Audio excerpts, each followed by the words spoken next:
Silks శ్రీరస్తు శుభమస్తు sale. ప్రతి 25,000 రూపాయల కొనుగోలుపై ఒక గోల్డ్ కాయిన్ ఉచితం.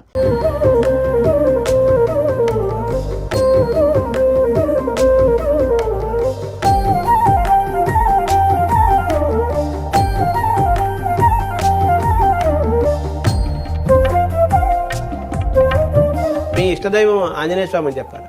నా ఇష్టదైవం ఆంజనేయ స్వామి అని చెప్పకుండా ఉండడం సాధ్యం కాదు. ఎందుకంటే సీతారాములు ఇష్టదైవం, కులదైవం పార్వతీ పరమేశ్వరు. మీ గురువు హృదయానికి మీరు ఎలా దగ్గరయ్యారు? ఆయన చేసేటటువంటి పూజా విధానం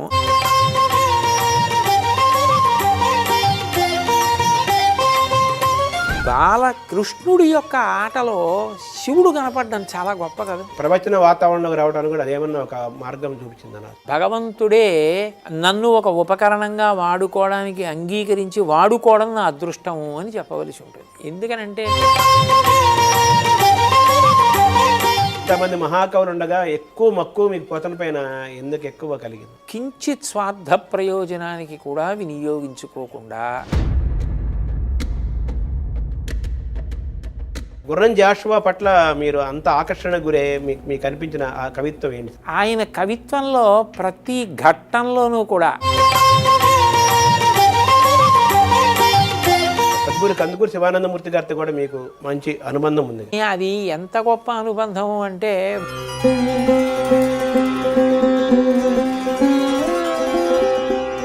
చంద్రశేఖరేంద్ర సరస్వతి స్వామిని మీరు ఎప్పుడైనా దర్శనం చేసుకున్నారు? నేను ఆయన్ని చూడలేదన్నది మాత్రం యథార్థం, కానీ అది మాత్రం నేను అంగీకరించలేని వాస్తవం. శ్రీనాథుడు మరి మిమ్మల్ని ఆవేశించలేదా? అమ్మో, ఆయన గురించి చెప్పడానికి నేనేం సరిపోతానండి. గోశాల మీరు ఎందుకు స్థాపించారనుకుంటున్నారు? మన అందరం కూడా గోవుని ప్రేమించడం, గోవుని రక్షించుకోవడం నేర్చుకోవాలి. ఎందుకంటే కాబట్టి ఇన్నిటికీ ఆధారమైనటువంటి గోవుని కాపాడుకోకపోతే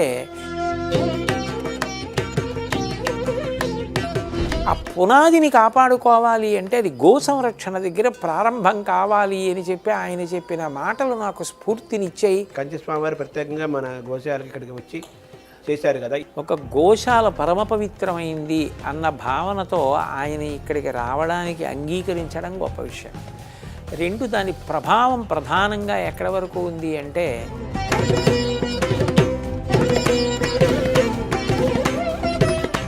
హరిషడ్ వర్గాన్ని మీరు జయించారు. హరిషడ్ వర్గాన్ని జయించలేదు, కానీ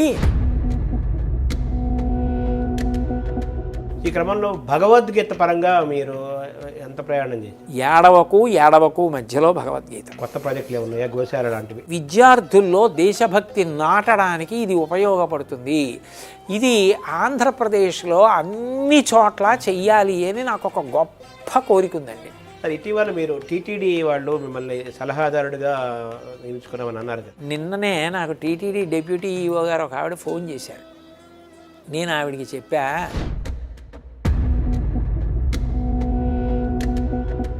ఇటీవల మన కె విశ్వనాథ్ గారు వెళ్ళిపోయారు. విశ్వనాథ్ గారిదండి పసి హృదయం.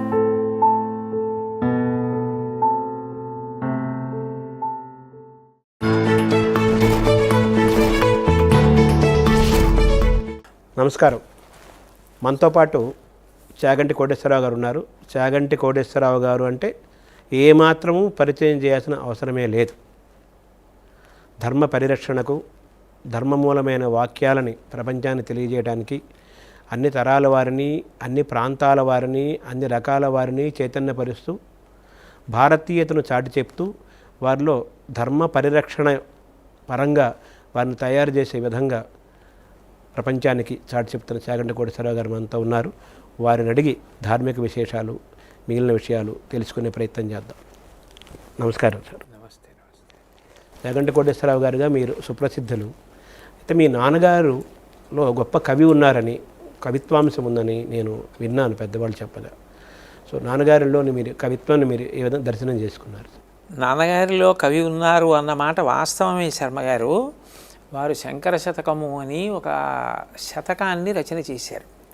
అయితే నాకు చిన్నతనంలో 4వ ఏడప్పుడే మా నాన్నగారు శరీర త్యాగం చేసేసారు.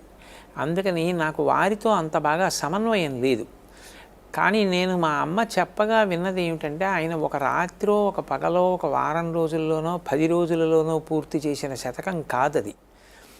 ఆయనకి ఒక్కొక్కసారి ఒక్కొక్క ఉద్వేగం ఏర్పడినప్పుడు, ఒక్కొక్క కష్టం ఏర్పడినప్పుడు, ఆయన సహజంగా గొప్ప శివభక్తులు కాబట్టి పూజామందిరం దగ్గరికి వెళ్ళి భగవంతుడి మ్రోల కూర్చుని ఆయనకు వచ్చిన సందర్భాన్ని దృష్టిలో పెట్టుకుని ఆయన ఒక పద్యాన్ని వ్రాసి భగవంతుడి దగ్గర పెడుతూ ఉండేవారు.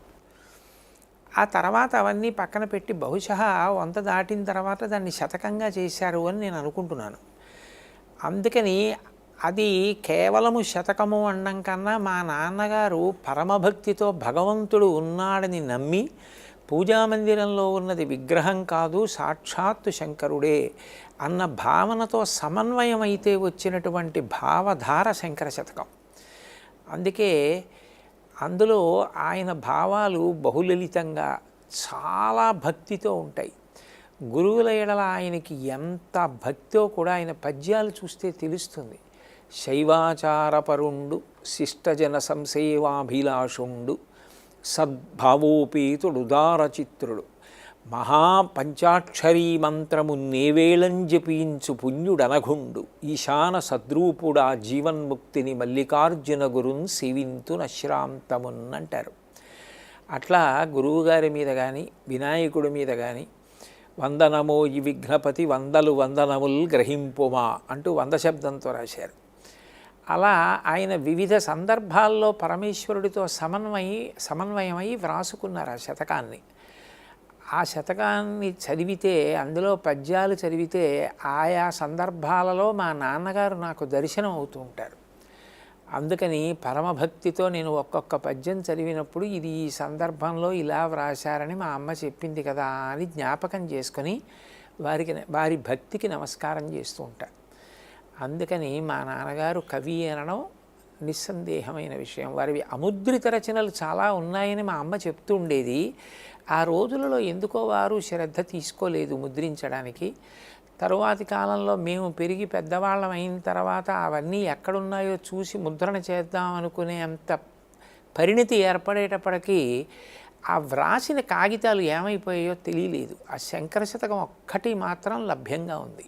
అంటే గంగిగోపాలు గరడ్డైన చాలా అన్నట్లుగా వారు ఎంతో భక్తిగా ఆయనకి భావుకత కలిగినప్పుడు ఆ దైవానికి అడ్రస్ చేసుకుంటూ దైవము తానే దైవంగా భావిస్తూ ఆయన హృదయాన్ని పద్య రూపంలో శతక రూపంలో ఆయన కవిత్వీకరించిన దాంట్లో ఒకటి దొరికింది. అది దానిలో మీ నాన్నగారు దర్శనమవుతారు, కవి దర్శనమవుతారు, వారితో పాటు శంకరుడు కూడా సాక్షాత్కరిస్తాడు అనుకుంటున్నాను. అందులో అనుమానం ఏం లేదండి. ఎందుకంటే శంకరుడి యొక్క వివిధ లీలలు, ఆ గంగావతరణం, అలాగే త్రిపురాసుర సంహార ఘట్టం, ఇవన్నీ స్తుతి చేశారు. అందులో వైరాగ్యం మనిషికి ఉండవలసినటు అవసరం గురించి ప్రస్తావన చేశారు. అయ్యో భగవత్ చింతన లేకుండా వెళ్ళిపోయే బాల్యాది అవస్థలు ఉంటాయి కదా, మలమూత్రంబులతో మహాభయముతో మాతృస్థనాపేక్షతో చలమూర్ఖత్వముతో సదాభ్రమతతో చాంచల్య చిత్తంబుతో బరువైనట్టి కపజ్వరగ్రహ మహాబాల్యామయ శ్రేణితో కలనైనంతిమ చింతలేక చెడితిన్ కామ్యార్థినై శంకర అని ఆ శైశవం, బాల్యం, యవ్వనం వీటన్నింటి గురించి వర్ణించి అయ్యో ఇంతకాలం భగవచ్చింతన లేకుండా వెళ్ళిపోయింది, ఇది అనుల్లంఘనీయం కదా కాలంలో అని ఆయన పరితాపం కనపడుతుంది. అనేక రకాలుగా నేను మొదట ప్రస్తావన చేసినట్లు అనేక భావాల యొక్క సమాహార స్వరూపం శంకర శతకం. అంటే ధూర్జటి కూడా ఆయన కొంతకాలం రాజుల యొక్క ఆస్థానంలో ఉండి తర్వాత వైభవాలని అనుభవించి వైరాగ్యాన్ని కూడా ఆయన పొంది ఇలాగా పూర్తిగా మనం వయసులో ఉన్నప్పుడే మనం దైవభక్తి అలవర్చుకోవాలి, వయసు అయిపోయిన తర్వాత పళ్ళు ఊడిపోయినప్పుడు కళ్ళు కనిపించినప్పుడు కాదు, మనం మంచి పటుత్వంలో ఉన్నప్పుడే కవిత్వాన్ని చెప్పాలనే పద్యానికి ఇప్పుడు మీరు చదివిన నాన్నగారి పద్యం కూడా దాదాపు అందులో కనిపిస్తుంది. ధూర్జటి యొక్క ప్రభావం బహుశా మా నాన్నగారి మీద ఉండి ఉండవచ్చు. మీరు కవి అవ్వాలని ఇప్పుడు అనిపించలేదా మీకు? అంటే నేను ఏది అవ్వాలని ప్రయత్నించలేదండి, నేను ఏదో అదిగానే ఉండిపోవాలని ప్రయత్నం చేశా. ఎందుకని అంటే బీయింగ్ అని అంటాం కదా ఇంగ్లీష్లో, బీయింగ్ ఏది ఉందో అది permanent, becoming temporary. So I did not try to become anything. అది ఈశ్వరుడు శాసనం చేసి నన్ను ఏది చేశాడో అది అయ్యానంతే. నేను కవిని అవుదాము అని ప్రత్యేక ప్రయత్నం నేనేం చేయలేదు, అందుకే నేను ఏ కవిత్వము చేయలేదు. అంటే మీ నాన్నగారికి కూడా కవిత్వము కళలు అనేవి సహజంగా వస్తాయి పుట్టుకతో వస్తాయి. కొంతమందికి జన్మాంతరమైన సుకృతం చేత మహాకవులుగా అవతరిస్తారు. అందరూ పూర్వ మహాకవులందరూ అటువంటి వారే. వాళ్ళకి కవి అవుదామని కూర్చొని ఛందస్సు దగ్గర పెట్టుకొని వ్యాకరణం దగ్గర పెట్టుకొని నాకు అసలు ఆ ఆలోచన రాలేదండి. ఎందుకో నేను ఇప్పటి వరకు పద్యరచన చేయడం లాంటివి ఎప్పుడూ చేయలేదు, అందుకని నేను కవిని అని చెప్పలేను. కానీ మీ పద్యాలతో చాలా గొప్ప అనుబంధం ఉంది.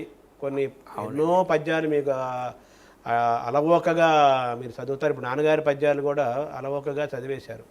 అంటే లోపల ఆ పద్య సంబంధమైన కవితామయమైన ఆ హృదయము, తర్వాత సహసిద్ధమైన ప్రతిభ, ధారణ, ఏకాగ్రత, ఆత్మవిశ్వాసం, ఇష్టం అవి ఎలాగో ఉంటాయి. వాటితో పాటు ఆ కవి హృదయం మీలో ఉన్నాయని తెలుస్తోంది. ఎందుకంటే మీరు కీర్తనలు కూడా కొన్ని రాస్తున్నారు కదా, మీరు కొన్ని కంపోజ్ కూడా చేస్తున్నారు కదా మీరు రాసిన కొన్ని. అది కవిత్వం, అది అవసరం దృష్ట్యా ఏర్పడింది శర్మ గారు. ఈ గోశాల నిర్వహణలో నా మీద వీళ్ళు కొన్ని విషయాలకి ఆధారపడతారు. గోవుకి సుప్రభాతం పాడాలి అని. ఎందుకనంటే భీష్ముడు ప్రశంసా వాక్కుల గురించి మాట్లాడుతూ మనకి అన్ని రంగాలలో ఉపకారం చేసే దైవస్వరూపమైన గోవుని నిద్రపోయే సమయంలో తలుచుకుని నిద్రపోవాలి, మళ్ళీ ప్రాతకాలంలో లేచేటప్పుడు కూడా గోవుని స్మరిస్తూ లేవాలి అని చెప్పాడు. దాన్ని గోశాలలో ఏకాంత సేవగా సుప్రభాతంగా మార్చినప్పుడు ఏకాంత సేవలో ఒక పాట కావలసి వస్తే అలా ఎక్కడా లేదు. అప్పుడు నేను ఆ అవసరాన్ని పూరణ చేయవలసి వచ్చింది. అప్పుడు నేను గోవుకి ఏకాంత సేవ గురించి కొన్ని పాటలు రాశాను. అట్లాగే గోవుతో సంబంధం లేని భగవదవతారం లేదు. ఆ కారణం చేత గోవుకి మేలుకొలుపుగా సుప్రభాతం రాశాను. అది అవసరం కొద్దీ వచ్చిన రచనే తప్ప నేను నిజానికి మీరు ఇందాక అన్నారే మీలో ఎక్కడో ఆ భావనలు ఉంటాయి కదా అని.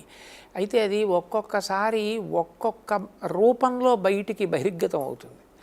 బహుశా నాలో ప్రవచనంగా బహిర్గతమైందేమోనండి. కానీ పద్యాల మీద నాకు విశేషమైన మక్కువ, గౌరవం, భక్తి అన్నీ ఉన్నాయి. కానీ పద్యరచన నేను చెయ్యలేదు. కానీ అవసరం వచ్చి పాటలు మాత్రం రాశాను గోవు మీద కొన్ని. అది కవిత్వం లేదు. వాగ్గేయకారులు అందరూ కూడా వాగ్గేయకారులు పద్యాలు రాయలేదు, వాళ్ళు కీర్తనలు రాశారు. బట్ సంగీతం ఏం చేస్తూ నేను ధన్యుండి, అక్కడ వరకు ధన్యుండి. ఇప్పుడు ఈ గోమాత సంబంధించిన సేవ, దైవాన్ని ఎలా సేవిస్తాం, వెంకటేశ్వర స్వామికి ఎలా అయితే పొద్దున నిద్రలేచినప్పటి నుంచి ఆయన పవలింపు వరకు ఎన్ని రకాల సేవలు ఉన్నాయో వాటికి అన్నమయ్య యాదులు కీర్తనలు రాసినట్టుగా ఇప్పుడు గోమాత పైన, గోమాతను కూడా మనం సర్వ దైవస్వరూపంగా మనం భావించే సంస్కృతి భారతీయులది. గోమాత అన్నాం, గోమాత అన్నాం మనం, గోవు అనలేదు, గోమాత అంటున్నాం కదా. సో కాబట్టి మొట్టమొదటిసారిగా తెలుగులో ఇటువంటి స్థుతి మీదేని అనుకోవచ్చా? అంటే మనకి ఎక్కడ దొరకట్లేదు కదా అది. లేదండి, గోవు మీద రచన చేసిన వాళ్ళు చాలామంది ఉన్నారు, అద్భుతమైన పద్యాలు రచించారు. దీపాల పిచ్చయ్య శాస్త్రి గారు, అట్లాగే గుర్రం జాషువా గారు, వీళ్ళందరూ కూడా గోవు మీద చాలా మంచి పద్యాలు రాశారు. అసలు వాటన్నింటినీ సరే మహాభారతంలో తిక్కన గారు వ్యాస హృదయాన్ని యథాతథంగా అనువాదం చేస్తూ అసలు గోవు యొక్క సేవ ఎన్ని రకాలుగా మలచవచ్చో గొప్పగా వర్ణించాడు ఆయన. పరమ పవిత్రముల్ యజనభాజనముల్ తము విన్న చూచినం దురిత చెయ్యంబులెల్ల తొలగంత్రోయగచాలు ప్రధానకర్త కొత్తరగతి లాభవైభవము తంగిటి జున్నుగ చేయు గోవులు ఎవ్వరు తగ వానికొల్తురు అనివారణ చొత్తురు వారునాకమున్ అన్నాడు. మూలంలో వ్యాసుల వారు యజ్ఞాంగం కథితాగావ యజ్ఞమేవ చ వాసవ ఏతాభిశ్చ వినా యజ్ఞ నవర్తేతు కథంచన అంటాడు. ఆ గోసేవ, గోగ్రాసం పెట్టడానికి భీష్ముడు కొన్ని పద్యాలు చెప్పాడు. ఈ శ్లోకంతో గ్రాసం పెట్టమన్నాడు. సేవ చేసేటప్పుడు ఇది చెప్పి సేవ చేయండి అన్నాడు. అలాగే రఘువంశంలో కాళిదాసు గారు గోసేవ గురించి ఎన్ని గొప్ప గొప్ప విషయాలు చెప్పారు. వీటన్నింటినీ కూడా కలిపి ఏం చేశామంటేనండి, గోశాలలో గ్రాసం పెట్టేటప్పుడు భీష్మాచార్యుల వారు ఏది చెప్పాలని చెప్పారో ఆ శ్లోకం చెప్పి గోవులకు ఆ గ్రాసం పెడతాం. గోసేవ చేసేటప్పుడు ఏ పద్యాలు చదువుకుని స్ఫూర్తిని పొంది గోసేవ చెయ్యండి అని భీష్ముడు చెప్పాడో అది పంచమ వేదం కాబట్టి ఆ పద్యాలే చదువుకుంటాం. మిగిలిన సమయాల్లో అందరూ గోసేవ చేసేటప్పుడు, గోశాలలో పని చేసేటప్పుడు జాషువా గారి పద్యాలు కానివ్వండి, ఇతర కవుల యొక్క పద్యాలు, ఎవరెవరు గోవుల మీద సుప్రసిద్ధమైన పద్యరచన చేశారో, మంచి మంచి పాటలు రాశారో, ఆఖరికి చలనచిత్రాల్లో వచ్చిన పాటలు కూడా, అవన్నీ కూడా గుదిగుచ్చి అవి వింటూ అందరూ సేవ చేస్తారు. తద్వారా ఒక స్ఫూర్తిని, సంతోషం ఉంటుంది కదండి చేయడంలో. దాని కొరకు వాటిని అలా అన్వయం చేస్తారు గోశాలలో. అంటే మీరు రాసింది ప్రత్యేకమైంది కదా, మీరు రాసిన పాట. అవును, అది అంటున్నాను. ఈ తరహా పాట మనకి ఎక్కడ సాహిత్యంలో అది ఆ అవసరం పూరణ కాక నేను పూర్తి చేయవలసి వచ్చింది. అట్లాగా ఇందాక మీరు అన్నారు కదా, బీయింగ్ నుంచి బికమింగ్ రావాల్సి వచ్చింది. అవును అవును ఈ సందర్భం అంతే కదా. అంతే. ఇప్పుడు గోగ్రహణం అనేది కూడా అదో పెద్ద ఘట్టం కదా భారతం. అంటే గోవుకి దాన్ని సంగ్రహించే పరిస్థితి రావటం అంటే గో సంపద ఎంత గొప్పది అన్న దానికి అదో పెద్ద ఉదాహరణ. పెద్ద యుద్ధమే జరిగింది కదా. అవునండి. గోవు కోసం ఇటీవల మన కె విశ్వనాథ్ గారు వెళ్ళిపోయారు. మీరు మామూలుగా ప్రవచనకర్త, భారత భాగవత రామాయణాలు, ఆదిశంకరాచార్యుల దగ్గర అన్నింటి మీద మీరు ప్రవచనాలు చెప్తారు, కోట్లాది మంది మీరు అభిమానిస్తారు. ఒక శంకరాభరణం సినిమా పైన మీరు ప్రవచనం చెప్పినందుకు ఆయన తన్మయులు అయిపోయారు విశ్వనాథ్ గారు. మాలాంటి వాళ్ళు ఇద్దరు కలుస్తుంటాం, ఎప్పుడు వెళ్ళినా కానీ ఆయన నా సినిమా ఎప్పుడో వస్తే దాని మీద 3 రోజుల పాటు చాగంటి కోటేశ్వరరావు గారు దాన్ని ప్రవచనమేనే అంటాను నేను, ఉపన్యాసం అనను నేను, ప్రవచనం చేశారు శంకరాభరణం పైన. అంతకంటే నాకు ఇంకా వేరే నాకు దక్కిన శంకరాభరణం ద్వారా నాకు దక్కిన సౌభాగ్యాలలో చాగంటి కోటేశ్వరరావు గారు 3 రోజుల పాటు ఆ శంకరాభరణం పైన ప్రవచనం చేయడం నేను గొప్ప సౌభాగ్యంగా నేను భావిస్తానన్నారు. అది మీకు ఎలా మీకు అనిపించింది? మంచి ప్రశ్నే అడిగారు శర్మ గారు. అంటే మీరు అడిగినవన్నీ మంచి ప్రశ్నలే. అంటే నాకు ఆ శంకరాభరణం సినిమా చూస్తున్నప్పుడు అందులో దర్శక ప్రతిభ కొట్టొచ్చినట్టు కనపడిందండి. అందులో కొన్ని విషయాలు కేవలంగా ఏదో నాటకీయత కోసం కంటి ద్వారా ఆనందం పొందడానికే కాదు, తరచి ఆలోచిస్తే వాటి వెనక ఏదో గంభీరమైన విషయాన్ని దృష్టిలో పెట్టుకుని దర్శకుడు దీన్ని తెరకెక్కించాడు అని అనిపించింది. అప్పుడు నేను ఆ కోణంలో దాన్ని పరిశీలనం చేసినప్పుడు భారతీయ చలనచిత్రాల్లో ఇంత సారవంతమైన విషయాలు ఉన్నప్పుడు ఒక సినిమా గురించి మాట్లాడితే తప్పు ఏముంది అనిపించింది. కానీ నేను చాలా కాలం ఆ కోరిక అలాగే ఉంచాను. నేను ఒకప్పుడు చెన్నై ప్రవచనాలకు వెళ్ళాను. నేను వెడుతుంటే చాలా కార్లు పార్క్ చేసి ఉన్నాయి ఒక చోట. ఏమిటి అని అడిగాను. అడిగితే నాతో ఆ నిర్వాహకులు చెప్పారు, ఒక సంవత్సరంలో వచ్చిన సినిమాల్లో మంచి పాటలన్నింటినీ కూడా మాకు సుప్రసిద్ధమైనటువంటి ఉపన్యాసకులు వచ్చి ఆ పాట గురించి ఒక్కొక్కళ్ళు మాట్లాడి ఆ రచయితని సత్కరిస్తారండి అన్నారు. నాకు ఆ ఆలోచన నిజంగా చాలా నచ్చింది శర్మ గారు. నచ్చి నేను అప్పుడు శంకరాభరణం గురించి మాట్లాడాలి అని నిర్ణయం తీసుకుని హైదరాబాద్లో నా దగ్గరికి ఎవరో వచ్చి ఉపన్యాసం చెప్పండి అని అడిగితే శంకరాభరణం గురించి చెప్తానన్నాను. వాళ్ళు ముందు చాలా ఆశ్చర్యపోయి, అదేమిటండి మీరు అనేది దేని గురించి అన్నారు? సినిమా గురించి, మీకు అందులో అనుమానం ఏం అక్కర్లేదు, అదే మాట్లాడతానన్నాను. అప్పుడు చాగంటి కోటేశ్వరరావు ఏమిటి, శంకరాభరణం సినిమా ఏమిటి అనుకున్నారు. కానీ మాట్లాడిన తర్వాత నిజానికి ఎవ్వరు అలా ఎందుకన్నారన్నవారు లేరు. ఎంత సంతోషించారో నిజంగా ఆ సినిమాలో ఇన్ని విశేషాలు ఉన్నాయని తెలుసుకుని మేము పరమానందం చెందామండి అన్నారు. అందులో విశ్వనాథ్ గారిదండి పసిహృదయం. ఆయన ప్రతి చిన్నదానికి మురిసిపోతారండి. నేను ఆయన దగ్గరికి వెళ్ళి కూర్చుని మాట్లాడుతుండేవాడిని. ఏదైనా చిన్న విషయాలు ప్రస్తావనకు వచ్చి ఓ జోలపాటో, ఓ లాలిపాటో, ఓ జానపదమో ఇలాంటిది ఏదైనా ప్రస్తావనకు వస్తే ఆయన వెంటనే పక్కకి తిరిగి వాళ్ళ అబ్బాయిని పిలిచి, "ఒరే అత్తకి ఫోన్ చేసి రమ్మనరా, అది పాడుతుంది జానపదం" అని పిలిపించేవారు. అట్లా ప్రతిదాన్ని చూసి మురిసిపోగలిగినటువంటి పసిహృదయాన్ని పరమేశ్వరుడు ఆయనకి ఇచ్చాడు. అందువల్ల నిజానికి ఆయన అంతరంగంలో ఉన్న భావాలన్నీ పరకాయ ప్రవేశం చేసి చెప్పడం నాకు సాధ్యం కాదు. కానీ నేను చెప్పిన దానికి అంత మురిసిపోగలగడం ఆయన పసిహృదయానికి నిదర్శనం. అదే ఆయన కూడా, నేను కూడా ఆశ్చర్యపోయాను మిగతా వాళ్ళలాగానే. ప్రవచనం చెప్తారు కదా ఆయన, భారత భాగవత రామాయణాలు, ఉపనిషత్తులు, వేదాలు, శంకరాచార్యుల గురించి మాట్లాడేవాడు, ఈ పిచ్చి సినిమా తీశాను నేను, సినిమా శంకరాభరణము అని చెప్పి అనుకున్నాను. నేను ఇది ఇంతకు సినిమా 3 రోజుల ప్రవచనం అంతా విన్న తర్వాత ఇవన్నీ నేను తీసినవేనా, నేను చెప్పినవేనా అని నాకే ఆశ్చర్యం కలిగించారు ఆయన. అంటే చాలామంది ఆ టైంలో నాకు చాలా పురస్కారాలు వచ్చాయి, చాలామంది నన్ను ప్రశంసిస్తూ చాలామంది మాట్లాడారు. పేరాల భరశర్మ గారు లాంటి వాళ్ళు ప్రశంసించారు, చాలా జరిగాయి. పుట్టపర్తి నారాయణచారి గారు లాంటి వాళ్ళు కళాతపస్వి బిరుదులు ఇచ్చారు, అవన్నీ జరిగాయి. అవన్నీ ఒక ఎత్తు. చాగంటి కోటేశ్వరరావు గారు అనే ఒక మడిగట్టుకొని ప్రవచనాలు చెప్పే వ్యక్తి వచ్చి ఒక శంకరాభరణ సినిమా గురించి చెప్పడం అనేది, ఇంత విషయం నాలో తెలియకుండా నా సినిమాలో ఇంత ఉందని నేనే ఆశ్చర్యపోయి నేను చాలా ఆనందపడ్డ సందర్భం అని అన్నారు. ఇటీవల వారు స్వైక్యం చెందారు కాబట్టి వారి ప్రస్తావన చాలా మంచి పని చేశారు. నిజంగా ఆ మహానుభావుడు సంతోషించారు. నాకు అంతకన్నా ఏం కావాలండి. 3 రోజులు కాదు, మనం సప్తాహం చేద్దాం, ఎన్ని రోజులైనా మాట్లాడచ్చు శంకరాభరణం గురించి. అసలు శంకరాభరణమే కాదు, విశ్వనాథ్ గారి ప్రతి సినిమా శంకరాభరణమే. విశ్వనాథ్ గారి సినిమాలన్నిటి గురించి మాట్లాడచ్చు. అంత సరుకు, అంత సరంజామ, అంత భారతీయత అందులో ఉందని మీరు చెప్పారు. అవునవును, అందులో నాకు అనుమానం ఏం లేదు. సినిమా మొత్తం కాకపోయినా కొన్ని సినిమాల్లో కొన్ని విశేషాలు, కొన్ని మాటలు చాలండి. ఆ స్వర్ణకమలం సినిమాలో ఆగిన సాధన యోగము కాగా, ఎంత గంభీరమైన మాట. సాధన ఆగిపోతే సాధనాభ్రష్టుడు అంటారు. ఆయన కాదు, ఆగిన సాధన యోగము కాగా అన్నారు. ఆగిన సాధన కూడా యోగం అయిపోయింది. అలాంటివి నాకు ఎక్కడో గుండె లోతుల్లో తట్టినట్టు అనిపించి ఎంత ఆనందాన్ని ఇస్తాయో. అది విశ్వనాథ్ గారి సినిమాల్లో ఎక్కువ నాకు కనపడేవి. ఇప్పటి చాలా సంతోషించి దాని గురించి మాట్లాడాను.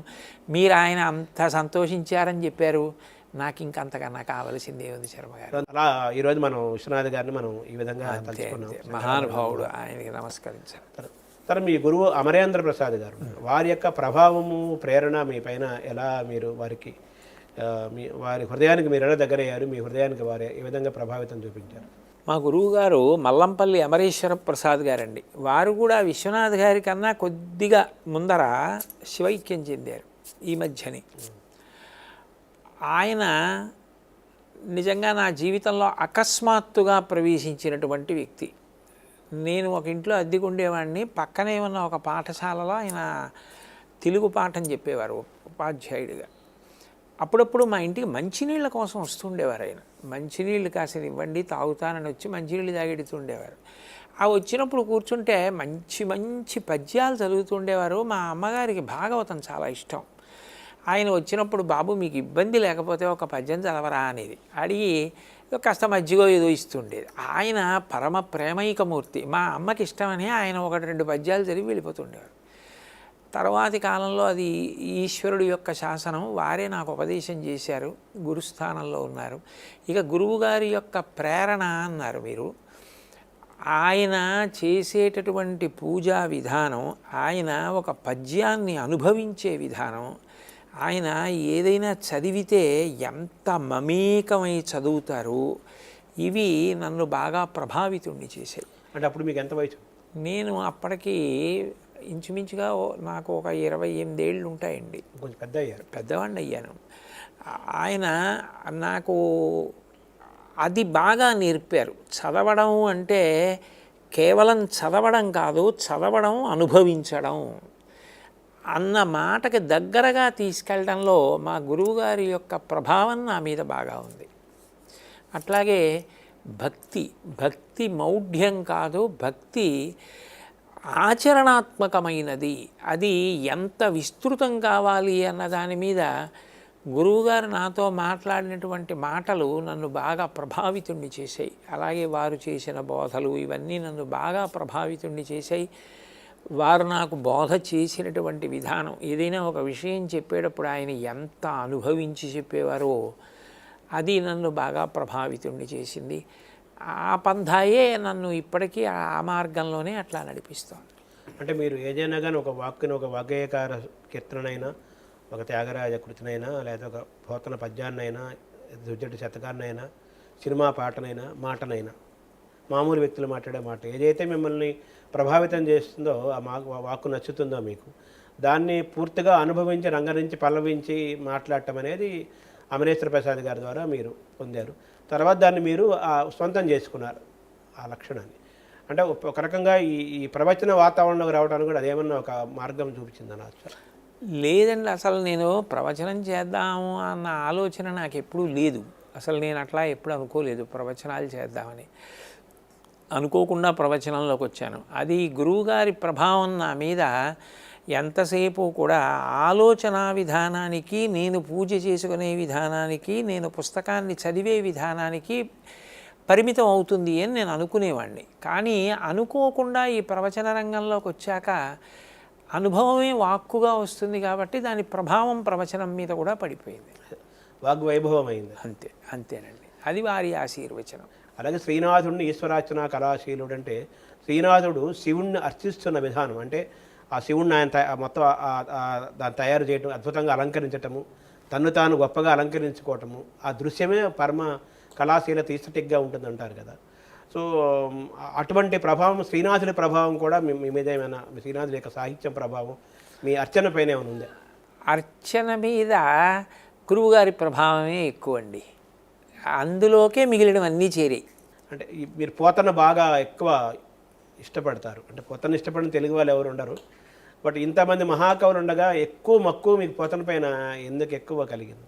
ఆయన మీద నాకు అంత మక్కువ కలగడానికి కారణం, ఆయన భక్తి ద్వారా కానీ, ఆయనకి భక్తి వలన రామానుగ్రహంగా రచన చేయగలిగిన సమర్థతని కానీ కించిత్ స్వార్థ ప్రయోజనానికి కూడా వినియోగించుకోకుండా, ఇంత చదివిన దానివల్ల తెలుస్తున్నది ఏమిటి అంటే, ఇంత అనుష్ఠానం చేస్తున్న దానివల్ల తెలుస్తున్నది ఏమిటంటే, ఆయన అనుగ్రహానికి ఇవన్నీ కారణాలు కావాలి తప్ప, ఇవన్నీ ఇతర ప్రయోజనాలకి కారణాలు అయినప్పుడు నేను చేసే పరిశ్రమ వ్యర్థమైపోతుందన్న భావనకి నేను బాగా హత్తుకున్నానండి. ఈ మనుజేశ్వరాధములకిచ్చి పురమ్ములు వాహనమ్ములున్ సొమ్ములు కొన్ని పుచ్చుకొని సొక్కి శరీరము వాసి కాలుచే సమ్మెట మాటలంబడక సమ్మతి శ్రీహరికిచ్చే చెప్పే ఈ బమ్మెర పొతనార్యుడు కండు భాగవతంబు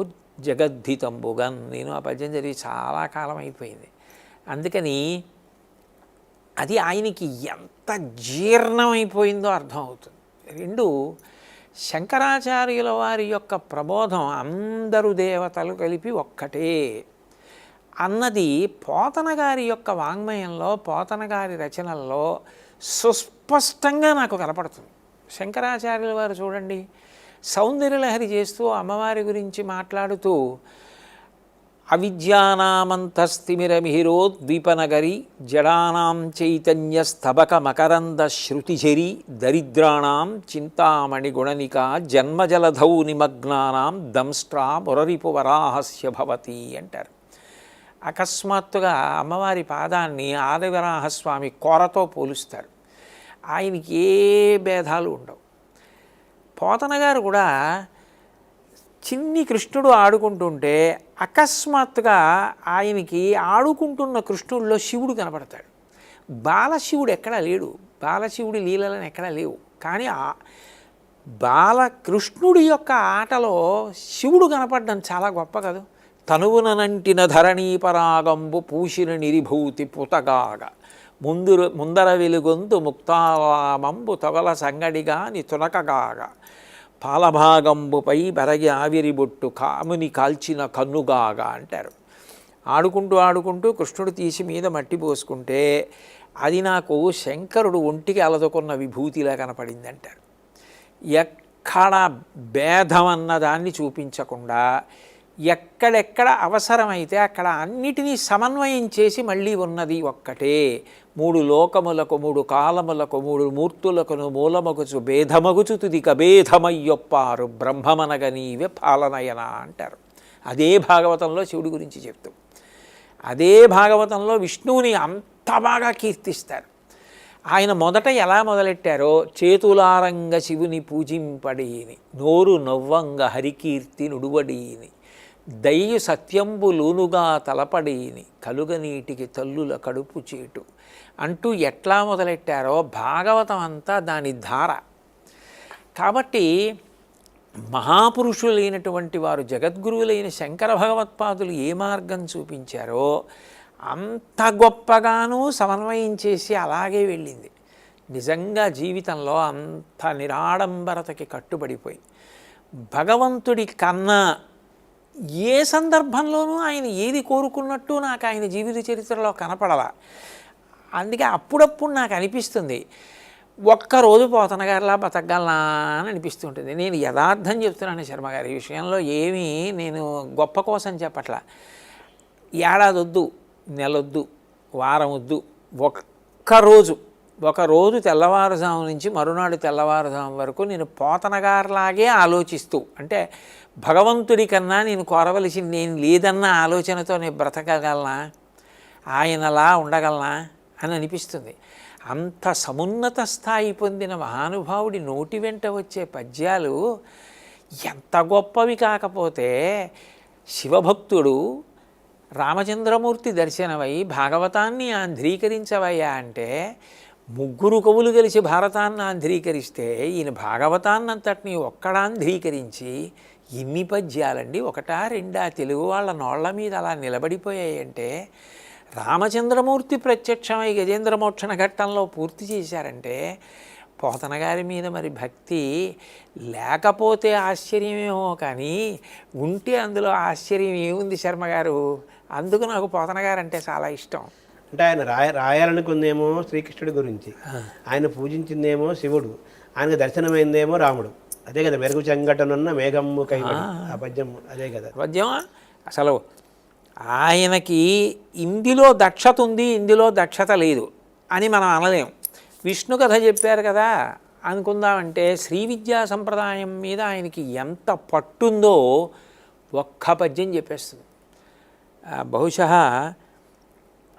అమ్మలగన్నయమ్మ ముగురమ్మల మూలపుటమ్మ చాలా పెద్దమ్మ సురారులమ్మ కడుపారడి చేసినయమ్మ తన్ను లోనమ్మిన వేల్పుటమ్మల మనంబన ఉండెడియమ్మ దుర్గమాయమ్మ కృపాబ్ధినిచ్చుట కవిత్వ మహత్వ పటుత్వ సంపదల్. మహత్వ కవిత్వ పటుత్వ సంపద. అందులో అసలు ఆశ్చర్యం ఏమిటంటే, ఆయన మంత్రశాస్త్రాన్ని పద్యంగా మార్చారు.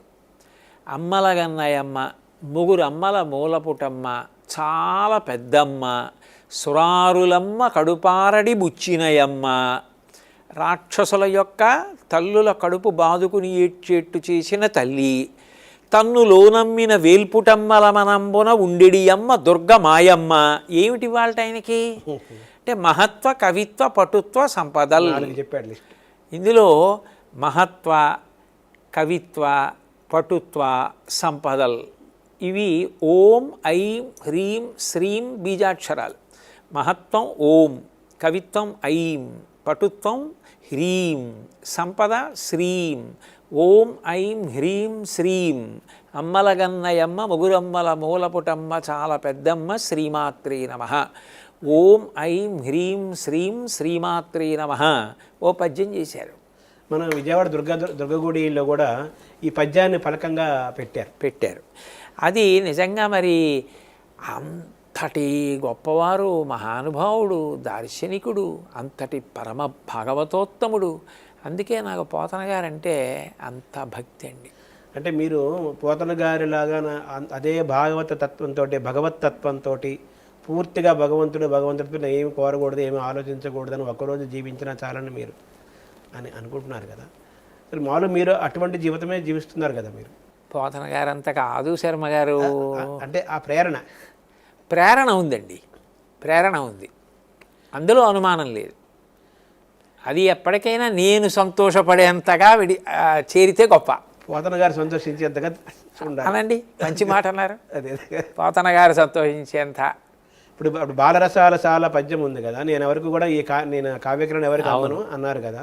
సో మీరు కూడా ఇన్ని వేల ప్రవచనాలు చెప్పారు, కొన్ని కోట్లాది మంది మీకు అభిమానులు ఉన్నారు, ప్రపంచమంతా దేశాలు తిరిగారు. ఎక్కడ కూడా మీరు ఒక రూపాయి తీసుకోవడం అనేది లేనేలేదు, అసలు అది లేనేలేదు కదా. దానిపైన పోతన గారి ప్రభావం ఉంది అనుకోవాలి కదా. పోతన గారి ప్రభావం ఖచ్చితంగా ఉందండి. రెండోది, తీసుకోలేదంటే శర్మగారు అది నా గొప్ప ఏం కాదండి. కారణం ఏమిటంటే ఆ అవసరాన్ని భగవంతుడు ఇవ్వాల. నేను కేంద్ర ప్రభుత్వంలో పనిచేశా, నాతో సమానంగా చదువుకుని కష్టపడి నా భార్య రాష్ట్ర ప్రభుత్వంలో పనిచేసింది. నన్ను కూడా చతుర్భుజుణ్ణి చేశాడు. భగవంతుడు 4 చేతులతో సంపాదించలా. నేను మా ఆవిడ ఉన్నది 2 కొడుకు కూతురు. వాళ్ళిద్దరూ క్రమశిక్షణగా పెరిగి పెద్దవాళ్ళై చదువుకున్నారు. 2 బీటెక్కులు చేశారు.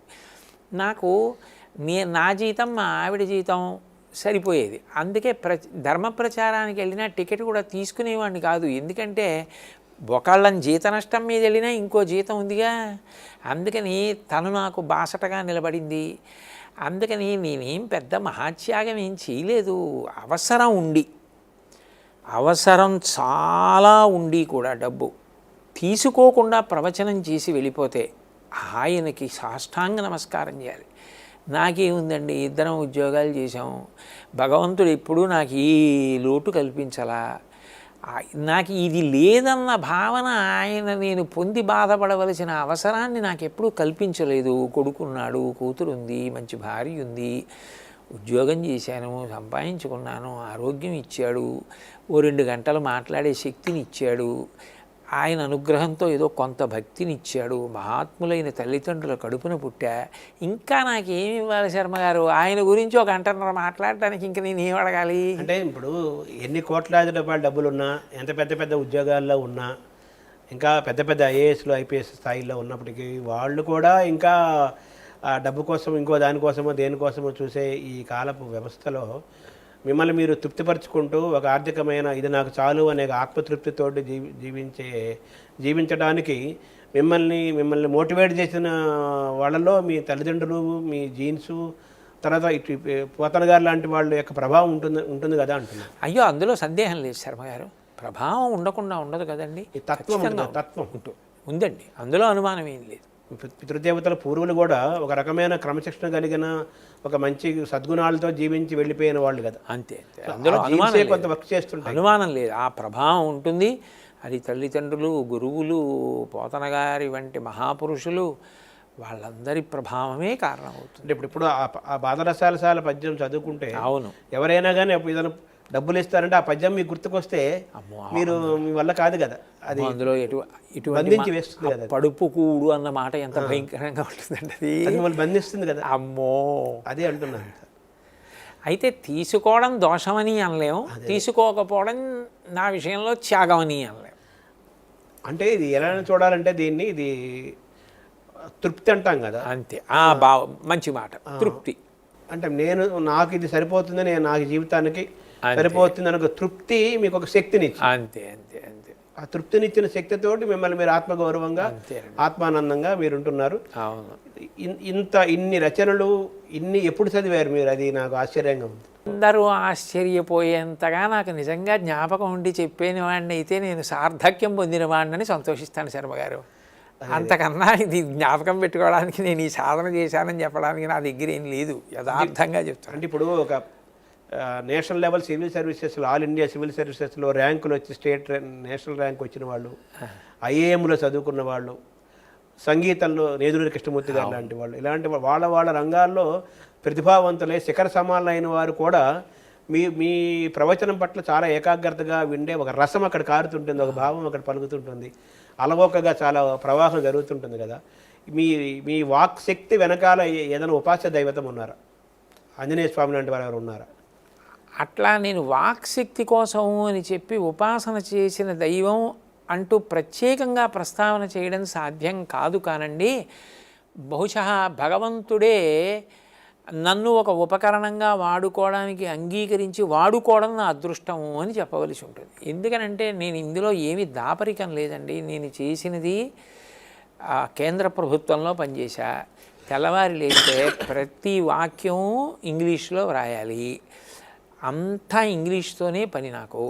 కానీ సాయంకాలం 6:30కి ప్రవచనం వేదిక మీద ఉండాలంటే నేను కార్యాలయం వదిలిపెట్టి ఇంటికి పరిగెత్తి స్నానం చేసి సంధ్యావందనం చేసుకుని పంచె కట్టుకుని గబగబా వేదిక మీదకి వెళ్ళి చెమట తుడుచు కూర్చుని మొదలుపెట్టేటప్పటికీ కేవలం తెలుగు భాష పద్యాలు, సంస్కృత శ్లోకాలు జ్ఞాపకానికి వచ్చి ఆ పరవశంతో చెప్పగలిగాను అంటే అందులో అసలు నేను చేసిన సాధన ఉంది అని చెప్పుకోవడం ఎలా సాధ్యమో, అది భగవంతుడు నన్ను ఉపకరణంగా తీసుకుని నాకు ఈ కీర్తిని కట్టపెట్టాడు అనడమే పరమసత్యం అండి. అంటే మీరు సవినయంగా చెప్పినప్పటికీ కూడా ప్రతిభ అనేది సహజంగా వచ్చేది. ప్రతిభ సహజం, జన్మతో వచ్చేది. ప్రతిభ వ్యుత్పత్తి అభ్యాసం అంటాం కదా, సాధన ద్వారా వ్యుత్పత్తి స్కాలర్షిప్ పెరుగుతుంది. బాగా ప్రతిభావంతులు ఎక్కువ శ్రమపడిపోయినా ఒకసారి చదివినా గుర్తుంటుంది. అమరేశ్వర ప్రసాద్ గారి లాగా అనుభవించి పల్లవించి అద్భుతంగా ఆవిష్కరణ చేసే ఒక శక్తి ఉంటుంది. అవన్నీ మీకు అలవాటు పడి మీ వాక్కులో ఆ ఆకర్షణ శక్తి ఉండటం వల్ల ఇంతమంది ప్రతిభావంతులు వారి రంగాల ప్రతిభావంతులు మీ మీ ప్రవచనాలకి ఆసక్తికి ఆకర్షణకు గురయ్యారంటే ఏదో ఒక వాగ్దేవత యొక్క ఆశీస్సులు మీపై ఉన్నట్టేగా భావించాలి కదా. నేను ఒకటి చెప్పనా శర్మగారు, ఇప్పుడు ఈ ఇంటర్వ్యూ చూస్తున్న వాళ్ళు ఉంటారు కదా, రేపు పొద్దున్న పూర్తయిపోయిన తర్వాత వాళ్ళ మనసులో కదిలే అభిప్రాయం ఏమిటో చెప్పనా అండి. చాగంటి కోటేశ్వరరావు గారే వాక్య నిర్మాణం చేయగలడు, చాగంటి కోటేశ్వరరావు గారికే అటువంటి ప్రతిభ ఉందన్నట్లుగా ఆయన్ని ప్రశ్న వేస్తున్న శర్మగారు ఎంత అలవోకగా ఎంత మంచి మంచి మాటలతో ఎంత బాగా వాక్య నిర్మాణం చేసి ఎంత బాగా మాట్లాడుతున్నారు. ఇంత బాగా ప్రశ్న వేసి ఇంత బాగా వాక్య నిర్మాణం చేసే వ్యక్తులు ఉన్నారా ప్రశ్నలు వేయడంలో? ఇంత సత్తా ఉన్నవాళ్ళు ఉన్నారా? ఈయనకి పోతన గారి గురించి, వాగ్గేయకారుల గురించి, పద్యాల గురించి ఇంత లోతుగా ప్రవేశం ఉంది. అసలు నిజానికి ఆయన కూడా ప్రవచనం చేయడానికి అర్హుడే అనుకునేవాళ్ళు 100కి 100% మంది ఉంటారు. అప్పుడు శర్మగారు మీరు భగవంతుని యొక్క అనుగ్రహమునకు పాత్రులే. పితృదేవతల యొక్క వాళ్ళ యొక్క ఆశీస్సులు నేను ఎక్కువ విశ్వసిస్తాను. అయితే మీరు సాధన కూడా చేశారు. మీకు మంచి తల్లిదండ్రులు, మంచి గురువులు, తర్వాత మీలో సాధన, ఇవన్నీ కలిసి రావటం వల్ల మీ వాక్కులో ఎంత శక్తి ఉందని. అది ఆ అనురక్తి కారణం చేత తత్సంబంధమైన గ్రంథాలని చదవడం అయ్యి ఉంటుండండి. మీరు ఎన్ని పద్యాలు మీకు ధారణలో ఉంటాయి? అది అలానే చెప్పలేను శర్మగారు. ఎందుకంటే ఓ పద్యం బాగా నచ్చింది అనుకోండి, అది ధారణలోకి ఎడుతుంది. అది ఇన్ని ఉన్నాయి నేను చెప్పడం చూస్తుంటాం కదా, టక్కన ఎక్కడి నుంచో పద్యం వచ్చేస్తుంది. అవును, అంటే అది ఆ అనురక్తి వల్ల ఏమవుతుందంటే లోపల అట్లా ఉండిపోతుంది. అది ఆ సందర్భానికి అనుగుణంగా అలా బయటకు వస్తుంటుంది అంతే. మీ ఇష్టదైవం ఆంజనేయ స్వామి అని చెప్పారు.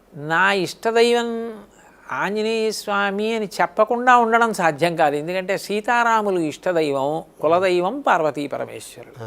అంటే మీ హనుమంతుడికి వాక్పటుత్వము హనుమత్ ఉపాసన ద్వారా లేకపోతే హనుమతి యొక్క కరుణ ద్వారా జరుగుతుంది అంటారు కదా. అంటే మీ కొంతమంది వాక్ ప్రవాహం చేసిన రామరాజభూషణుడు, కొపరపకోలు వీరందరూ కూడా ఆ హనుమత్ వాక్ వైభవాన్ని అనుభవించిన వారే కదా. సో మీలో కూడా నాకు ఆ హనుమత్ ఇది దర్శనం అవుతూ ఉంటుంది. అంతకన్నా భాగ్యం ఉంది శర్మగారు.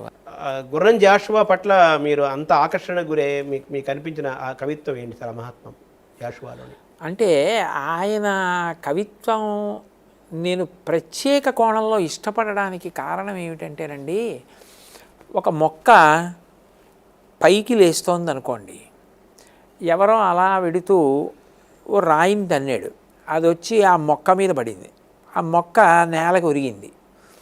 ఆ ఒరిగిన మొక్క ఇక నా మీద రాయి పడిపోయింది, ఇంకా నేను మొలవలేను, అనవసరం అని చెప్పి వదిలేయకుండా రాయిని తొలగించుకోలేక పక్క నుంచి పెరిగింది అనుకోండి, పక్క నుంచి పెరిగి పెద్దదై ఆ తర్వాత రాయి ఇక ఈ మొక్క చెట్టు అయిపోయిన తర్వాత రాయి చేయగలిగింది లేదు, రాయి తొలగిపోయింది. కానీ చెట్టు అయిపోయినా దాంట్లో ఆ వంపు ఉంటుంది. ఆ వంపు చెట్టు వంక చూసినప్పుడల్లా ఇంత కష్టపడి పెరిగిన చెట్టు అని ఎలా కనపడుతుందో, ఆయన కవిత్వంలో ప్రతి ఘట్టంలోనూ కూడా ఆయన ఎంత ఆవేదన చెంది, ఎంత ఘర్షణ పడి, ఎంత ఎదురీదితే ఒక కవిగా సుస్థిర స్థానాన్ని సంపాదించుకోగలిగారో కనపడుతూ ఉంటుంది. అప్పుడు అందులో కవిత్వం ఒకటే కాకుండా ఆనాటి సమాజానికి ఆయన ఎదురొడ్డిన కష్టం కూడా కనపడడంలో నాకు జాషువా గారి కవిత్వం అంటే ఒక ప్రత్యేక మక్కువ. అందుకేనేమో ఈయన మాటల్లో అంత లాలిత్యం, ఆ గాంభీర్యం, ఆ మంచితనం అవి అంత ప్రస్ఫుటంగా కనపడుతూ ఉంటాయి. ఆ ఆత్మవిశ్వాసం. లోకంలో ఎవరైనా నీకు గురువు ఎవరు అని అడిగితే ఎవరో ఫలానా వారి దగ్గర నేర్చుకున్నానండి అని చెప్తారు. మీరు ఇంత గొప్ప కవి కావడానికి మీకు గురువులు ఎవరు అని అడిగితే ఒకటి పేదరికం, ఒకటి కులమత వివక్ష, ఈ రెండూ నా గురువులు. ఒక దాన్ని చూసి భయపడలేదు, ఒక దాన్ని ధైర్యంగా ఎదిరించాను. ఈ ఇద్దరు గురువుల నుంచి ఈ రెండు నేర్చుకుని కవిగా ఎదిగాను అని చెప్పి ఆఖరి వరకు ఆ ఆత్మవిశ్వాసాన్ని అలా నిలబెట్టుకుని చిన్న చిన్న విషయాల్ని కూడా అంత అందమైన కోణంతో చూసి పద్యంగా ఇవ్వాలి అంటే ఎంత భావుకత మనసులో ఉండాలండి, ఎంత భాష మీద ప్రభుత్వం ఉండాలి. ఇప్పుడు నవ్వు అందరూ నవ్వుతారు, కానీ ఆ నవ్వవు జంతువులు నరుడు నవ్వును, నవ్వులు చిత్తవృత్తికి దివ్యలు, కొన్ని నవ్వులు ఇటుతేలవు, కొన్ని విషప్రయుక్తములు. అసలు ఆ నవ్వు మీద ఆయన చెప్పిన పద్యం ఆయన ఎంత ఆలోచించారో, ఆయనలో సహజంగా ఎంత హాస్యస్ఫోరకత్వం ఉందో, హాస్యప్రియత్వం ఉందో మనకి అర్థమవుతుంటుంది. ఆయన కూతురు ఆయన గురించి చెప్తూ వ్రాసుకున్నారు. మా నాన్నగారికి దగ్గు జ్వరం వచ్చినప్పుడు నేను వెళ్ళి, నాన్నగారు తగ్గిందా అండి అని అడిగాను. తగ్గిందమ్మా సగం అన్నారు. సగం తగ్గడం ఏమిటి నాన్నగారు, దగ్గు జ్వరం అన్నాను. సగం వైద్యుడిచ్చిన మందు సీసాలో మందు తగ్గిందమ్మా అన్నారు. మా నాన్నగారు జ్వరంలో కూడా అంత హాస్యస్ఫోరకత్వంతో ఉండేవారు అని ఆవిడ చెప్పింది. అంటే మనిషికి ఎన్ని కష్టాలున్నా తేలికగా ఉండగలగడం, ఆ భావాంబర వీధి యందు విహరించేటప్పుడు హద్దు లేకుండా విహరించగలిగి అన్నిటినీ ఇవ్వడం. ఎన్ని కష్టాలు పడ్డారండి నిజంగా జీవితంలో. మరి అన్ని కష్టాలు పడి ఆ రోజుల్లో అలా ఎదిగి ఆ స్థాయికి వెళ్ళి గౌరవనీయుడైన శాసనసభ్యుడిగా ఆయన ప్రత్యేకంగా నామినేట్ చేయబడి అన్ని అవార్డులు పొంది అన్ని సన్మానాలు పొంది అలా గడపగలగడం నాకు ఆయన జీవితం మీద ఒక ప్రత్యేకమైన గౌరవాన్ని, ఆయన కవిత్వం మీద ఒక గౌరవాన్ని ఏర్పాటు చేశాయి. అంటే ఆయన జీవితంలో గెలిచిన తీరు, జీవితాన్ని ఆయన మలుచుకున్న తీరు, తర్వాత మనుషుల్ని, మానవ సమాజాన్ని, ప్రకృతిని ఆయన పరిశీలించి కవిత్వీకరించిన తీరు ఆదర్శవంతాలు కదండి. మరి ఇవన్నీ మీకు జాషువా పట్ల ఒక ప్రత్యేకమైన గౌరవాన్ని ఏర్పాటు చేసి ఇష్టాన్ని, గౌరవాన్ని కలుగు చేసేది. ఎందుకంటే ఆ జాషువా మీ ప్రసంగమే విని వచనం ప్రవచనం అవుతుందంటే, బాగా చెబితే ప్రవచనం అవుతుంది, అంతే కదా వరిష్ఠుల్లాగా మీ ప్రసంగం విని అది చాలామంది తర్వాత నాకు డొక్కామాణిక వరప్రసాద్ గారు, బుద్ధప్రసాద్ గారు వాళ్ళందరూ చెప్పారు నాకు, అమ్మగారు జాషువా గారి మీద జగన్ కోటేశ్వర గారు మాట్లాడారు, అద్భుతమైన స్పీచ్, అది వినండి మీరు అని చెప్పి మళ్ళీ వారి ప్రసంగం ఏర్పాటు చేయాలి జాషువా జయంతులని అని చెప్పి కూడా అన్నారన్నమాట. తర్వాత సద్గురు కందుకూరి శివానందమూర్తి గారితో కూడా మీకు మంచి అనుబంధం ఉంది కదా, వారి ద్వారా మీరు ఇటువంటి ప్రేమని పొందారు? మహానుభావుడు కందుకూరి శివానందమూర్తి గారితో ఎక్కువ అనుబంధం లేదండి, చాలా తక్కువ అనుబంధం. కానీ అది ఎంత గొప్ప అనుబంధం అంటే ఒక్కొక్కటి భౌతికంగా ఆలోచించినప్పుడు ఎంతసేపు గడిపాం, ఎన్ని మాటలు గడిపామన్న దానితో సంబంధం ఉండదు. ఒక విత్తనం మీద వర్షపు చుక్క ఒక్కటి పడ్డా అది మొక్కవడానికి అదే కారణం. అలాగే శివానందమూర్తి గారి యొక్క ప్రభావం నా మీద ఎక్కువ ఆయనతో కలిసి కూర్చోవడం వల్ల కానీ, ఆయన నాకు ప్రత్యేకంగా ఏదైనా చెప్పడం వల్ల కానీ కలగలేదు. ఆయన యొక్క ఆదర బుద్ధి, ఆయన మంచితనం, ఆయన ఏదైనా ఒక విషయాన్ని పరిశీలనాత్మకంగా ప్రతిపాదన చేస్తే వెన్నుతట్టి ప్రోత్సహించడం.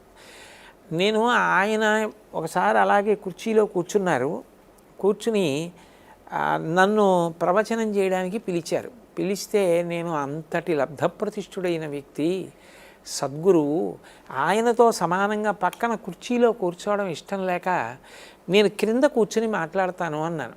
ఆయన ససేమిరా అంగీకరించలేదు. ఒక్కనాటికొద్దు, పక్కన హాయిగా కుర్చీలో కూర్చుని మాట్లాడండి అన్నారు. అసలు ఆయన ఆదర బుద్ధి, ఆయన నేను పక్కన కూర్చుని మాట్లాడుతుంటే నేను మాట్లాడిన వాటికి అన్నింటికీ కళ్ళు మూసుకొని తల ఊపుతూనే ఉన్నారు.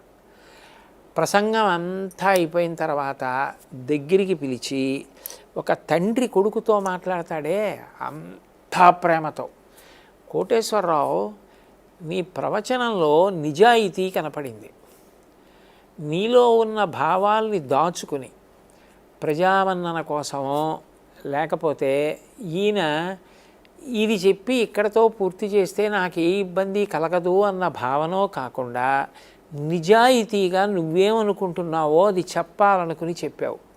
ఈ నిజాయితీ అన్నది చాలా అవసరం ప్రవచనంలో.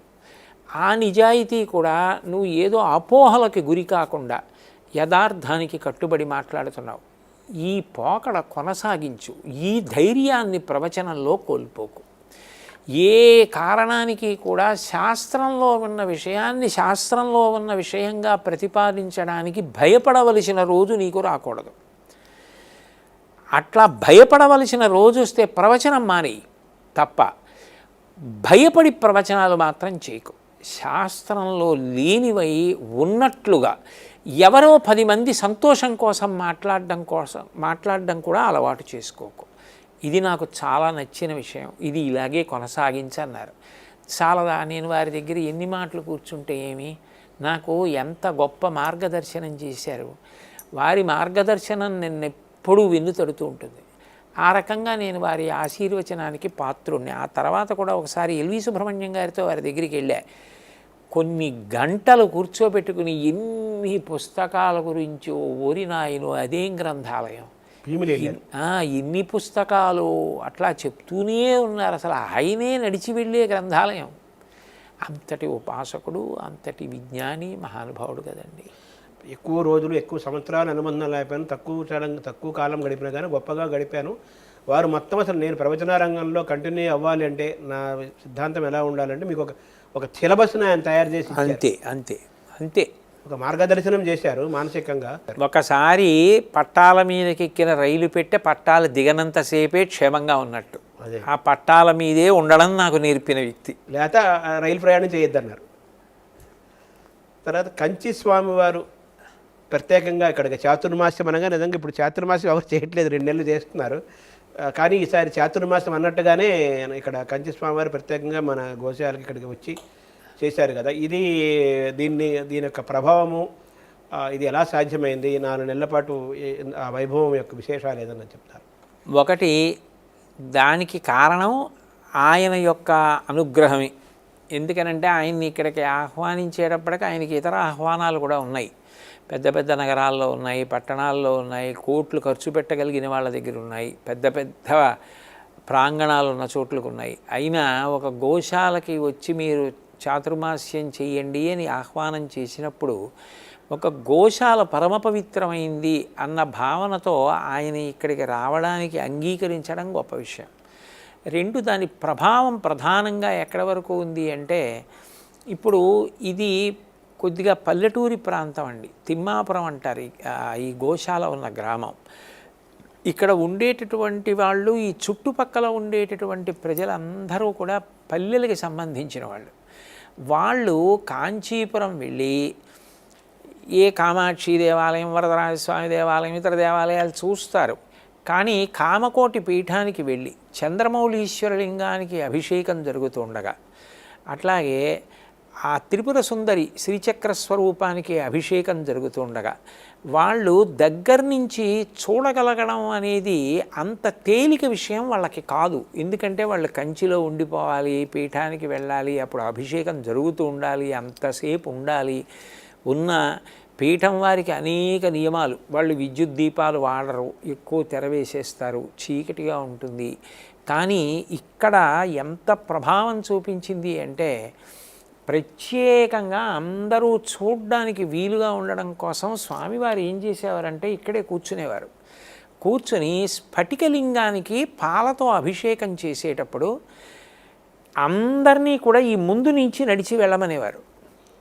దానివల్ల అందరికీ ఆ చంద్రమౌళీశ్వరలింగం స్పష్టంగా కనపడేది. వాళ్ళు విద్యుత్ దీపాలు వాడరు, అందుకని బాగా కనపడేది. అలాగే శ్రీచక్రం తీసి పెడుతున్నప్పుడు కూడా అందరినీ తీసి ఇలా వెళ్ళడానికి అనుమతి ఇచ్చారు. ఆ అనుమతించిన కారణం చేత అందరూ శ్రీచక్రాన్ని, త్రిపుర సుందరిని చాలా బాగా చూడగలిగారు. అది కొన్ని లక్షల మందికి ఎనలేని తృప్తిని కల్పించింది. ఇక 2వ విషయం, ఆయన అనేక పర్యాయాలు ఇక్కడ గోవు గురించి, గోవు వైభవం గురించి, గోశాల ఇక్కడ ఎంత బాగా నిర్వహింపబడుతోంది, గోవుల ప్రాధాన్యత ఏమిటన్న విషయం గురించి ప్రస్తావన చేయడం వల్ల ఈ గోశాలకి ఇంత ప్రాధాన్యత ఉంది అన్న విషయం ప్రజలలోకి మరింత బాగా వెళ్ళింది. మూడవ విషయం, ఆయన ఇక్కడ అనేక సదస్సులు నిర్వహించారు. అన్నిటిలోకి నాకు ప్రజలకి బాగా ఉపయుక్తమైన సదస్సు అని అనిపించిన సదస్సు దేవాదాయ ధర్మాదాయ శాఖకి సంబంధించిన అధికారుల్ని అందరినీ కూడా ఇక్కడికి పిలిచి దేవాలయాలు ప్రజలకి బాగా చేరువ కావడానికి ఏవి చేస్తే బాగుంటుంది అన్న విషయం మీద చాలా ఉపయుక్తమైన విషయాలతో ఒక మంచి సదస్సు ఒకటి పొద్దుటి నుంచి సాయంకాలం వరకు నిర్వహించారు. అవన్నీ ఆచరణ సాధ్యమైనవి, ప్రాక్టికలే. చాలా వాళ్ళందరూ కూడా ఎంతో సంతోషించారు. నిజం, ఇవన్నీ మనం ఆచరిస్తే బాగుంటుందని. చిట్ట చివర స్వామివారే వచ్చి వాళ్ళందరికీ అనుగ్రహ భాషణం చేశారు. అట్లాగే అనేక నైమిత్తిక తిథులు వచ్చినప్పుడు, ఇక్కడ శ్రీకృష్ణాష్టమి వచ్చినప్పుడు ఆ శ్రీకృష్ణాష్టమికి ప్రత్యేక కార్యక్రమం చేయడం, గురు పౌర్ణమి ప్రత్యేక కార్యక్రమం చేయడం, ఇటువంటివి జరిగినప్పుడు ఆయా తిథుల్లో మేము వెళ్ళి కాంచీపురంలో ఉండి అవన్నీ చూడడం సాధ్యం కాదు. అవన్నీ సాధ్యమయ్యాయి. ఆయన వచ్చి వెళ్ళిపోయిన, ఆయన మాకు ఆచరణలో జ్ఞాపకం ఉండిపోవడం కోసం ఆయన మాకు రెండిటిని ఆదేశించి వెళ్ళారు. మూలా నక్షత్రం వచ్చిన రోజున మీ అందరూ కూడా సత్సంగ సభ్యులందరూ గోశాలలో ఏదో ఒక సమయంలో కూర్చుని కొంతసేపు మౌనం పాటించండి. 2, అనురాధ నక్షత్రం వచ్చిన రోజున కొంతసేపు మీ సత్సంగ సభ్యులందరూ కలిసి చంద్రశేఖర చంద్రశేఖర చంద్రశేఖర పాహిమాం చంద్రశేఖర చంద్రశేఖర చంద్రశేఖర రక్షమాం అనండి అని చెప్పారు. ఆయన వచ్చి వెళ్ళిపోయినా ఇప్పటికీ మూలా నక్షత్రంలోనూ అనురాధ నక్షత్రంలోనూ ఈ 2 కార్యక్రమాలు జరుగుతున్నాయి. దానివల్ల ఆయన వచ్చి వెళ్ళిపోయింది కాలంలో కొంతకాలంలో జరిగింది, కానీ అది మా ఉద్ధరణకి ఈ 2 కార్యక్రమాల ద్వారా శాశ్వతత్వాన్ని పొందింది. 2 మంచి పనులు చేస్తున్నాం, గురువుగారి ఆదేశం ప్రకారం వీటిని చేస్తున్నాం అన్న పూనిక కలిగింది. 2, గోశాల నిర్వహణలో గోవుల్ని భక్తితో కాపాడడంలో మాకు మరింత విశ్వాసం, ధైర్యం, ఉత్సాహం, ప్రోత్సాహం కలిగాయి. ఇన్ని విధాలుగా ఆ చాతుర్మాస్యం స్వామివారి ఇక్కడ చేయడం ప్రభావాన్ని చూపించింది. మా అందరి పాలిట అదృష్టమూ అయిందండి. అంటే అటువంటి పీఠాధిపతులు ఒక ప్రాంతంలో అన్ని నెలల పాటు ఉండి వాళ్ళ యొక్క జరిగినప్పుడు వాళ్ళ యొక్క పాదధూళి, అలాగే వాళ్ళు చేసిన పూజలు, వాళ్ళు చేసిన ఉపాసనలు, అర్చనలు, దీనివల్ల ఆ ప్రాంతానికి కూడా సుభిక్షం అవుతుంది కదా. అందులో అనుమానం లేదండి. ఆయన వచ్చి వెళ్ళిన తర్వాత అసలు ఆ ఉన్ననాళ్ళు ఎంత శాంతి, ఎంత సామరస్యం, ఎంత సంతోషం. వచ్చేవాళ్ళు, వెళ్ళేవాళ్ళు, దర్శనం చేసుకుని పొంగిపోయేవాళ్ళు. ఎవరి ముఖం వంక చూసినా ఏదో తృప్తి, ఏదో శాంతి, ఇంకా అంతకు మించిన ఐశ్వర్యం ఏముంది. వాళ్ళు చూసే చాలనుకుంటారు కదా. ఆ సంతోషం, ఆ తృప్తి చిన్న చిన్న పిల్లలతో కూడా వచ్చి చూసి ఆనందపడి వెళుతూ ఉండేవారు. చంద్రశేఖరేంద్ర సరస్వతి స్వామిని మీరు ఎప్పుడైనా దర్శనం చేసుకున్నారు? ఇది కొంచెం కష్టమైన ప్రశ్న అండి. ఎందుకంటే నేను చూడలేదు అని చెప్పాను అనుకోండి, అది సత్యం. కానీ నేను చూడలేదు అని చెప్పాను అనుకోండి, అదేం విచిత్రమో నా అంతరాత్మ ఒప్పుకోదు. నువ్వు చూడలేదు, నిజం చెప్పు అంటుంది. నాకేమిటో నేను ఆయన్ని చూశానని, నేను ఆయనతోనే ఉన్నానని, ఆయన నాకు చెప్పారని, నేను ఆయనంటే అంత భక్తి అని, అది అర్థం లేని ఆత్మవంచనో లేకపోతే నాకు ఆయన మీద ఏర్పడిపోయిన అచంచల భక్తో నాకు తెలియదు. కానీ నేను ఆయన్ని చూడలేదన్నది మాత్రం యథార్థం. కానీ అది మాత్రం నేను అంగీకరించలేని వాస్తవం. అంటే మీరు చూడలేదు కానీ దర్శనం చేసుకుంటారు. ఆయన నాకు ఎప్పుడు ప్రతిరోజు అనేక పర్యాయాలు జ్ఞాపకానికి వస్తారు. ఈ గోశాలకు వచ్చినా కూడా మొట్టమొదట కార్యక్రమాలన్నీ ఆయన దగ్గరే ప్రారంభం. ఏ ఉత్సవం జరిగినా, పూజ జరిగినా ఆయన దగ్గర నుంచే ప్రారంభం. వారిది మైత్రీం భజతాం ఉంది కదా, దానికి మీరు అద్భుతమైన వ్యాఖ్యానం చేశారు అమిత్ షా. దాన్ని ఒకసారి విందామని సార్. ఆ శ్లోకం మీకు అంత బాగా కనెక్ట్ అయింది కదా, మైత్రీం భజతాం అంటే. అది నాకు అంతగా నచ్చడానికి, దాని మీద మాట్లాడడానికి కారణం ఏమిటంటేనండి, దానికి దేశకాలాలతో సంబంధం లేదు. ఒక మహాపురుషుడు, జగద్గురు స్థాయిని పొందిన వ్యక్తి కేవలం భారతదేశంలో ఉన్న వాళ్ళకే కాదు, ఎక్కడ ఉన్న వాళ్ళకైనా సరే అది దేశకాలాలతో సంబంధం లేకుండా అన్వయం అయ్యేటటువంటి ఉపదేశాన్ని అందులో అందించారు. అది ఎంఎస్ సుబ్బలక్ష్మి గారు పాడినటువంటి పాటగా లోకానికి పరిచయం కావచ్చు, కానీ మైత్రీం భజతాం, మీరు ఎప్పుడూ కూడా మైత్రిని పాటించండి.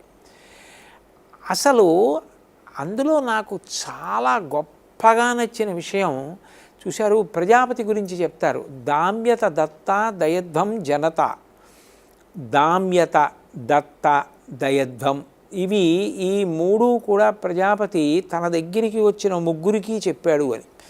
దేవతలు వచ్చినప్పుడు ఏమి పిల్లలు ఇలా వచ్చారు అని అడిగితే, తండ్రి మాకు ఏదన్నా ఉపదేశం చేయండి అంటే దేవతలు వెళ్ళిపోయారు. ఆ తర్వాత మనుష్యులు వచ్చారు, మాకు ఏదైనా తండ్రి ఉపదేశం చేయండి మాకు అర్థమైందని వాళ్ళు వెళ్ళిపోయారు. రాక్షసులు వచ్చారు, ఉపదేశం చేయండి వాళ్ళు వెళ్ళిపోయారు. ముగ్గురికి దాయే. ఏమిటి ఉపదేశం అంటే వాళ్ళు త్రిదశులు, ఎప్పుడూ 30 ఏళ్ల వయసులో ఉంటారు కాబట్టి దేవతలు భోగాన్ని అనుభవిస్తూ ఉంటారు. మీ అంత మీరుగా ఇంద్రియ నిగ్రహాన్ని అలవాటు చేసుకోండి. దామ్యత, మనుష్యులకి లోభగుణం ఎక్కువ, అందుకని ఇచ్చిందేదో అదే మీకు వచ్చే జన్మలో పెట్టుబడి మిమ్మల్ని కాపాడుతుంది. కాబట్టి లోపల జీవుణ్ణి ఉద్ధరించుకోవడం కూడా నేర్చుకుని దానం చేయండి. అట్లాగే రాక్షసుల విషయంలో ఎప్పుడూ క్రౌర్యంతో ఆలోచించకండి, మీరు దయ నేర్చుకోండి. ఆ మూడిటిని తీసుకొచ్చి ప్రజాపతి ఉపదేశాన్ని ఆయన ఇచ్చినటువంటి ఈ పాటలోకి తీసుకొచ్చి, జననీ పృథివీ కామదుఘాస్తే జనకో దేవ సర్వదయాళు, అమ్మ భూమాత, ఆమె ఇది అది అని ఉంది, ఎన్ని పంటలు వేసినా ఇంతమంది తినడానికి కావలసిన ఆహారం ఇస్తోంది, ఇంతమందికి కావలసిన భోగాలు వసుంధర అయి తన గర్భంలోంచి ఇస్తోంది, అంతమందిని భరించి విశ్వంభర అయింది. అంత గొప్ప తల్లి, ఆ తల్లి నుంచి మనం నేర్చుకోవాలి. ఇప్పుడు ఆ తల్లికి మనందరం బిడ్డలం, ఎక్కడున్నా ఆ భూమి మీదే ఉన్నాం, ఆ భూమిలోంచి వచ్చే అన్నమే తింటున్నాం, ఆ భూమిలోకే వెళ్ళిపోతున్నాం. మనందరం అన్నదమ్ములం అన్నది, మనందరము సోదరీమణులం అని ఎన్ని మాటలంటే వస్తుంది సోదర భావం. ఈ భావన వల్ల వస్తుంది సోదర భావం. ఆ సోదరీభావం రావడమే నిజమైన సమైక్యతాభావం. అప్పుడు వాడికి లేదని వీడు పెడతాడు, లేకపోతే ఈ నది నీళ్లు నావంటాడు. నది నీళ్లు నీవేమిటి, నది నీళ్లు నావేమిటి, నది నీళ్లు నీవేమిటి, నది నీళ్లు అందరివి అని ఎవరికి ఎంత అవసరమో అంత అవసరం గురించి మాట్లాడుకుని పంచుకోవడం గొప్ప. ఆ జాతీయ సమైక్యతా భావానికి కారణం ఎక్కడొస్తుంది? అందరం ఒక తల్లిదండ్రుల బిడ్డలం అన్న భావన దగ్గర.